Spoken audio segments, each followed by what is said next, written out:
జగిత్యాల్లో పెట్టిన బహిరంగ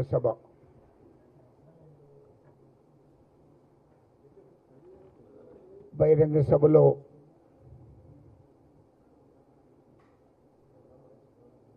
జగిత్యాల బహిరంగ సభలో కేసీఆర్ గారు, మాజీ ముఖ్యమంత్రి గారు, అదేవిధంగా కాంగ్రెస్ పార్టీని వీడి టీఆర్ఎస్ పార్టీకి పోయినటువంటి జీవన్ రెడ్డి గారు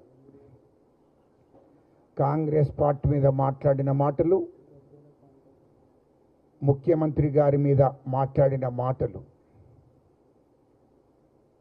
అవి దగాకోరు మాటలు, అబద్ధాలు.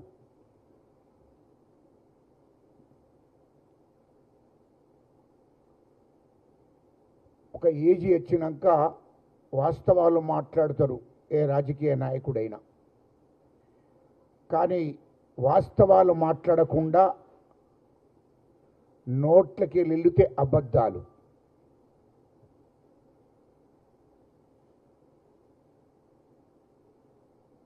సరే, దయచేసి మీడియా ద్వారా తెలంగాణ ప్రజలకు తెలియజేయవలసిన అవసరం ఉంది. నేను తెలంగాణ ఉద్యమకారునిగా, తెలంగాణ జేసీ చైర్మన్గా, మరి నేను ఇప్పుడు కాంగ్రెస్ పార్టీ నాయకునిగా మాట్లాడడం జరుగుతుంది. ఎందుకంటే అటు జీవన్ రెడ్డి గారు, ఇటు కేసీఆర్ గారు మాట్లాడిన మాటల్లో నాకు గత చరిత్ర ఒకసారి గుర్తుకొచ్చేది. కేసీఆర్ కూడా గతలోకి వెళ్ళిపోయాడు. నాకు కూడా ఒక ఉద్యమకారునిగా గత చరిత్ర గుర్తుకొచ్చింది. కాబట్టి దయచేసి మీడియా కూడా కేసీఆర్ గత చరిత్రకు వెళ్ళాడు, నేను కూడా తెలంగాణ ఉద్యమకారునిగా ఒకసారి నేను కూడా వెళ్ళవలసి వస్తుంది. అది మీకు అందరికి కూడా నేను మీ ద్వారా నేను తెలంగాణ ఉద్యమకారులకు, తెలంగాణ ప్రజలకు తెలియజేయవలసిన అవసరం ఉంది. కాబట్టి మీడియా మిత్రులందరూ కూడా సహకరించాలి. ఎందుకంటే జీవన్ రెడ్డి గారు మరి ఆయన వయసు 77 సంవత్సరాలు.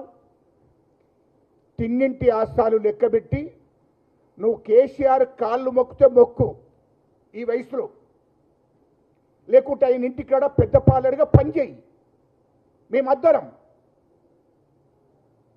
కానీ కేసీఆర్ తెలంగాణ తెచ్చిన వాడిగా మొన్నటిదాకా కాంగ్రెస్ పార్టీలో ఉండి ఏం చెప్పావు? కేసీఆర్ దగాకోరు, కేసీఆర్ కాళేశ్వరం ప్రాజెక్టులో మొత్తం కుంభకోణాలు చేశాడు, 1,00,000 కోట్లు మింగాడు, దోపిడీ చేశాడు, తెలంగాణ రాష్ట్రాన్ని నాశనం చేశాడు, తెలంగాణ రాష్ట్రాన్ని దోశాడని ఇదే జీవన్ రెడ్డి గారు మీ మీడియా ముందట, మీకు ఏదో రికార్డు ఉంటుంది, మీ మీడియా ముందట ఎన్నోసార్లు మాట్లాడాడు. వాళ్ళ మీద కేసీఆర్, కేటీఆర్ మీద చట్టపరమైన చర్య తీసుకోవాలన్నాడు. ముఖ్యంగా కేసీఆర్ మీద చట్టపరమైన చర్య తీసుకోవాలన్నాడు. అదే కేసీఆర్ మీద కాంగ్రెస్ ఎంపీగా పోటీ చేశాడు. కానీ నిన్న బహిరంగ సభలు ఏమంటాడంటే, కాంగ్రెస్ పార్టీ నన్ను పోటీ చేయమన్నది కాబట్టి తప్పని పరిస్థితిలో నేను పోటీ చేశాను. సిగ్గుండాలి నీకు, లజ్జ ఉండాలి. 77 ఏళ్లకు వచ్చినావు, కాంగ్రెస్ పార్టీ నాయకునిగా కాంగ్రెస్ పార్టీ నేను అని చెప్పుకొని కాంగ్రెస్ పార్టీ మూలంగా నువ్వు రాజకీయ జీవితాన్ని గడిపి 14 సార్ల టికెట్ తీసుకొని 6 సార్ల ఎమ్మెల్యేవై ఉమ్మడి రాష్ట్రంలో 2 సార్ల మంత్రివై సిగ్గు లేకుండా మేము కాంగ్రెస్ పార్టీ పోటీ చేయమన్నది కాబట్టి తప్పని పరిస్థితిలో పోటీ చేసిందని చెప్పుకోవడం నీ అంత అవకాశవాదం, నీ అంత లుచ్చా కొడుకు తెలంగాణలో దొరుకుతాడని నేను అడుగుతున్నా.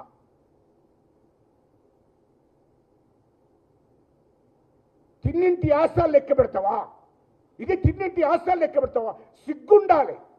కాంగ్రెస్ పార్టీ అన్నం పెట్టింది, 42 సంవత్సరాలు. ఆఫ్టర్ ఆల్ జీవన్ రెడ్డివి. నీ స్థాయి ఏంటి? జగిత్యాల్లో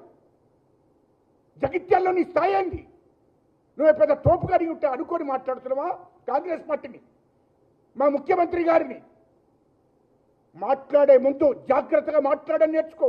77 ఏళ్ళు వచ్చింది, సిగ్గు లేకుండా నువ్వు కాంగ్రెస్ పార్టీని మోసినవా? కాంగ్రెస్ పార్టీకి ఏం చేసినవో చెప్పు. నీ జగిత్యాలు దాటి జగిత్యాల కాన్స్టిట్యూన్సీలో నీ స్వార్థం కోసం, అక్కడ నీకు పదవి కోసం, అక్కడ జగిత్యాల ప్రజలను మభ్యపెట్టి మోసం చేసి గెలుచుకుంటూ వచ్చి నీ ఆస్తులు సంపాదించుకున్నావు తప్ప నువ్వు కాంగ్రెస్ పార్టీకి ఏం చేసినావో తెలుసు చెప్పు. అదే ఉమ్మడి కరీంనగర్ జిల్లాలో నువ్వు ఎక్కడ, నీకు దమ్ముంటే ఒక్కసారి చెప్పు. ఏమైనా కొరట్ల పోయి గెలిపించావా? లేకుంటే నీ పక్కన ధర్మపూర్లో ఒక ఎమ్మెల్యేని గెలిపించావా? నీ ముఖానికి చొప్పదంలో గెలిపించావా? లేకుంటే సిరిసిల్ల గెలిపించావా? వెమ్లవాడలో గెలిపించావా? కరీంనగర్లో గెలిపించావా? పెద్దపల్లిలో గెలిపించావా? ఎక్కడ గెలిపించావు? నీ పేరు మీద ఒక్క నాయకుడు గెలిచినట్టు చెప్పండి. సిగ్గు లేకుండా మాట్లాడుతున్నావు. కాంగ్రెస్ పార్టీని నేను మోసినా, కాంగ్రెస్ పార్టీకి సేవ చేసినా.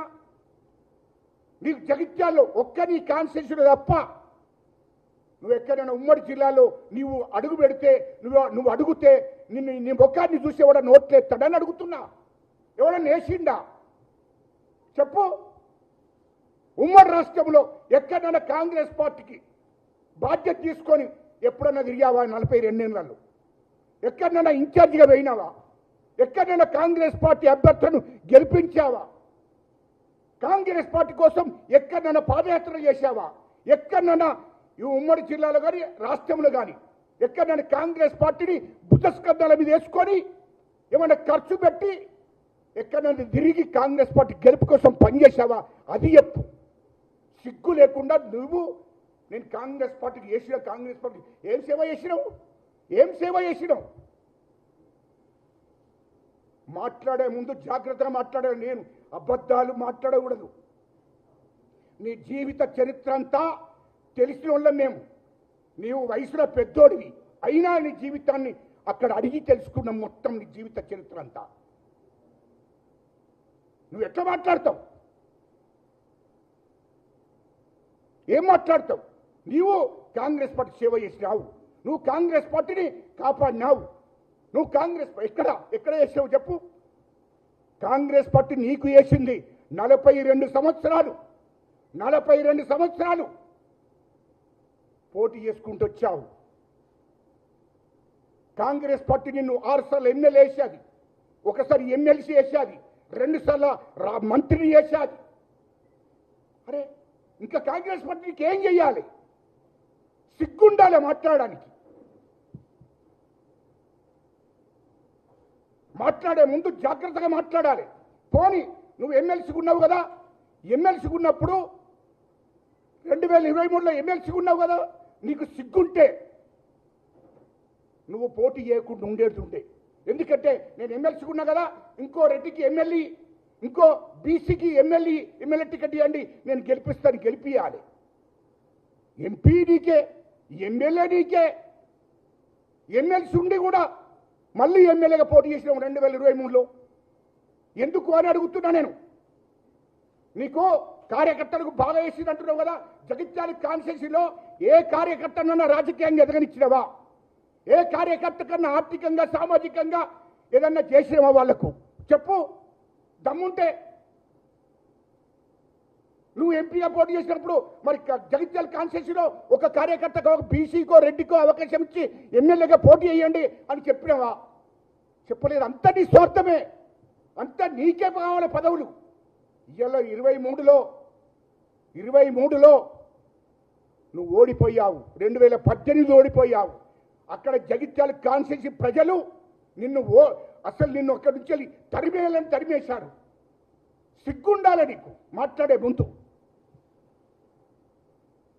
ఇవాళ మా ముఖ్యమంత్రి రేవంత్ రెడ్డి గారిని మాట్లాడుతున్నావు, ఆ హక్కు నీకున్నదని అంటున్నా. సిగ్గుండాలే. మా రేవంత్ రెడ్డి గారు, మా ముఖ్యమంత్రి గారి పిసిసి అధ్యక్షుడు నుండి 2023లో నువ్వు ఎమ్మెల్యేగా పోటీ చేసేటప్పుడు నీకు భిక్ష పెట్టడంతోనే నువ్వు అక్కడ ఎమ్మెల్యే పోటీ చేసినావు. ఒక్క రూపాయి నీ మీద ఖర్చుగా పడకుండా చూసిండు మా ముఖ్యమంత్రి రేవంత్ రెడ్డి గారు. నువ్వు ఎంపీగా పోటీ చేశావు, మా ముఖ్యమంత్రి రేవంత్ రెడ్డి గారు ఒక్క రూపాయి నీ మీద బాధ్యత పడకుండా నీకు సపోర్ట్ చేశాడు. సిగ్గుండాలి. అప్పుడు తెలియదమ్మా ముఖ్యమంత్రి రేవంత్ రెడ్డి గారిని అప్పుడెందుకు మాట్లాడలేదు? మరి పిసిసి అధ్యక్షుడు అప్పుడు అప్పుడెందుకు మాట్లాడలేదు? మా ముఖ్యమంత్రి రేవంత్ రెడ్డి గారి కాలి గోటికి కూడా సరిపోవు నువ్వు, అది గుర్తుపెట్టుకో. కాంగ్రెస్ పార్టీకి వచ్చిన కానుండి కాంగ్రెస్ పార్టీని భుజస్కంధాల మీద వేసుకొని రాష్ట్ర వ్యాప్తంగా తిరిగాడు. వర్కింగ్ ప్రెసిడెంట్గా, పిసిసి ప్రెసిడెంట్గా రాష్ట్ర వ్యాప్తంగా కాంగ్రెస్ పార్టీని భుజాల స్కంధాల మీద వేసుకొని కార్యకర్తల బాధ్యతలు మోసి తెలంగాణ ప్రజల బాధ్యత తీసుకొని మొత్తం తెలంగాణ రాష్ట్రాన్ని మొత్తం తిరిగాడు. తెలంగాణ ప్రజల కోసం పనిచేయడం కోసం, ఎస్సీల కోసం, ఎస్టీల కోసం, బీసీల కోసం, ఆదివాసీల కోసం, అణగారిన కులాలను ఎంబడేసుకొని రాష్ట్ర వ్యాప్తంగా కాంగ్రెస్ పార్టీ అధికారికి రావడం కోసం కష్టపడ్డాడు. ఆయన ఆస్తులను తాకట్టు పెట్టాడు, ఆస్తులను అమ్మాడు, కాంగ్రెస్ పార్టీని మీదేసుకొని తిరిగాడు. రాహుల్ గాంధీ గారు, సోనియా గాంధీ, ప్రియాంక గాంధీ ఆదేశాల మేరకు రాష్ట్రంలో కాంగ్రెస్ పార్టీ అధికారులకు తీసుకురావాలని నువ్వు చెప్తే అదే పనిగా పెట్టుకొని కష్టపడి జైలుకెళ్ళి లాఠీ దెబ్బల్ని నానా ఇబ్బందులు పడ్డాడు. కుటుంబం నష్టపోయింది, ఆస్తులు నష్టపోయినాయి. అయినా కాంగ్రెస్ పార్టీని అధికారులకు తీసుకురావాలని లక్ష్యం కొద్దీ తెలంగాణ రాష్ట్రం తిరిగి రాష్ట్రంలో కాంగ్రెస్ పార్టీని అధికారులకు తీసుకొచ్చినటువంటి మా ముఖ్యమంత్రి రేవంత్ రెడ్డి గారిని నువ్వు మాట్లాడతావా? ఏంటంటే నువ్వు బాధ్యతలు మోసినావా? సిగ్గుండాలి మాట్లాడడానికి. మాట్లాడే ముందు జాగ్రత్తగా మాట్లాడని నేర్చుకో జీవన్ రెడ్డి గారు. నువ్వు వయసులో పెద్దోను కాబట్టే నేనేం మాట్లాడకుండా వదిలిస్తున్నా. నువ్వేం చేయలేవు. మా ముఖ్యమంత్రి రేవంత్ రెడ్డి గారు ఎంటిక కూడా వీకలేవు నువ్వు, అది చెప్తున్నా మేము. రెండవది ఏమయ్యా నీకు ఇది ఈ విషయాలన్నీ మాట్లాడినావు. ఏమయ్యా నీకు తెలంగాణ ఉద్యమం గురించి జీవన్ రెడ్డి గారు నీకేం తెలుసు? నువ్వు ఏం త్యాగం చేసినావు, ఏం బీకినావని తెలంగాణ ఉద్యమం గురించి మాట్లాడావు. నేను ఇంకోసారి కూడా చెప్తున్నా, కేసీఆర్ కాళ్ళు మొక్కుతావా, ఆయన ఇంటికాడ గేట్ కాడ పాలేరు పని చేసుకో, నాకు సంబంధం లేదు. నువ్వు ఉద్యమం గురించి, తెలంగాణ రాష్ట్రం గురించి మాట్లాడే అర్హత, హక్కు నీకు లేదు అని అంటున్నా. ఇలా తెలంగాణ ఉద్యమం చేసిన వాళ్ళము 1200 మంది బిడ్డలు ప్రాణత్యాగం చేశారు. వాళ్ళ గురించి మాట్లాడవు నువ్వు. తెలంగాణ ఉద్యమకారుల గురించి మాట్లాడవు. కేసీఆర్ అట పోటుగాడు ఎక్కడో పనిచేసిందట. కేసీఆర్ తెలంగాణ తీసుకొస్తే తెలంగాణ వచ్చినది. నువ్వు అందుకోసమే చెప్తున్నా, తెలంగాణ ఉద్యమకారుల గురించి మాట్లాడకుండా, తెలంగాణ అమరవీరుల గురించి మాట్లాడకుండా, తెలంగాణ కేసీఆర్ తెచ్చింది, కేసీఆర్ తెలంగాణ తెచ్చినాడు అంటే ఆ దొర నువ్వు పటేలు అంటే మీరు తెస్తేనే తెలంగాణ వచ్చినది. నా కొడుకులారా, ఇంకొకసారి తెలంగాణ తెచ్చిందని ఎవడన్నా మాట్లాడితే నాకే గోచేస్తామని చెప్తున్నా. తమాషా చేస్తున్నారా మీరు? అంటే మీ భూస్వాములు, మీ అప్పర్ కాస్ట్ వాళ్ళంతా మేము తెలంగాణ అయితే మేము గాజులు పెట్టుకొని కూర్చున్నామా? ఏం తమాషాలు చేస్తున్నారా? లుచ్చా నా కొడుకులారా. జీవన్ రెడ్డి నీ ఇంట్లో ఎవడని తెచ్చిండా, లేకపోతే కేసీఆర్ ఇంట్లో ఎవడని తెచ్చిండా? కేసీఆర్ ఇంట్లో ఎవడని జైలుకు పోయిందా, లేకపోతే నీ ఇంట్లో ఎవడని జైలుకు పోయిందా? లుచ్చా నా కొడుకులారా, మీరు తెలంగాణ గురించి మాట్లాడే అర్హత మీకున్నదా అని అడుగుతున్నా నేను. మాట్లాడే ముందు జాగ్రత్తగా మాట్లాడాలి. అదేవిధంగా ఇక కేసీఆర్ తెలంగాణ కోసం బాగా త్యాగం చేసిందట. అది అర్థం కాలే. కేసీఆర్ గారు మాట్లాడే ముందు నీ నోట్లో నిన్న మాట్లాడిన మాట మొత్తం నీ ఉపన్యాసం అంతా మేము విన్నాం. కేసీఆర్ గారు నువ్వు మళ్ళీ గత చరిత్ర